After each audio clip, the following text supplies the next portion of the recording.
नमस्कार सर्वांना, जय श्रीराज चॅनलमध्ये सर्वांचं स्वागत आहे। आज बनवणार आहे मी हदग्याच्या फुलांची भाजी। हदग्यांच्या फुलांची भाजी खाण्यासाठी खूप छान असते।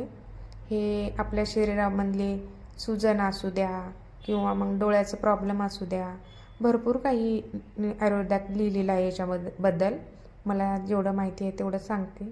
चला तर मग आपण आता ही हदग्याची जी फुलं आहेत ना, त्याचे असे पानं काढायचे, पाकळ्या आणि बाकीचं हे जे मधामधले असतं हे याला कोंबडा म्हणतात, हे टाकून द्यायचं। असं बघा मी कशी साफ करते। अशा पाकळ्याच घ्यायच्या याच्या, नाही तर थोडंसं हे कोंबडा म्हणतात याला, हे नाही घ्यायचा, नाही तर ते गेला तर थोडंसं कडसर लागते भाजी। बघू शकता तुम्ही, मी पाकळ्याच घेतलेल्या आहेत आणि सर्व फुलं माझे साफ करणं झालेले आहेत। आता याला आपण स्वच्छ पाण्यानं धुवून घेऊया। मी एका भांड्यामध्ये पाणी घेतलेलं आहे स्वच्छ धुवायला। स्वच्छ 2 पाण्यानं धुतलं तरी चालते, 3 पाण्यानं धुतलं तरी चालते, याच्यावर एवढी काही घाण नसते।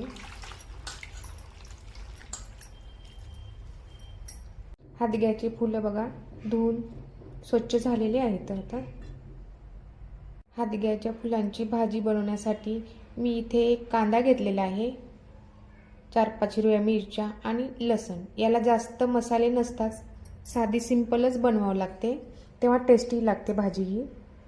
बघू शकता इथं मी लसूण आहे ना असं ठेचून घेतलेला आहे, एक गावठी लसूण आहे, एक कांदा कापून घेतला आणि 5 हिरव्या मिरच्या। आता भाजीची तयारी करूत आपण। मी गॅस ऑन करत आहे भाजी बनवण्यासाठी। त्याच्यावरती कढई ठेवूया, थोडं तेल टाकून घेऊया। तेल गरम झालेलं आहे। आता याच्यामध्ये थोडंसं जिरं टाकूया, थोडासा लसूण, हिरवी मिरची, कांदा, याला परतून घेऊया।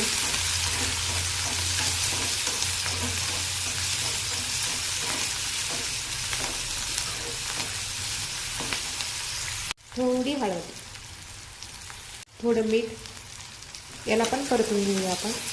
हदग्याची फुलं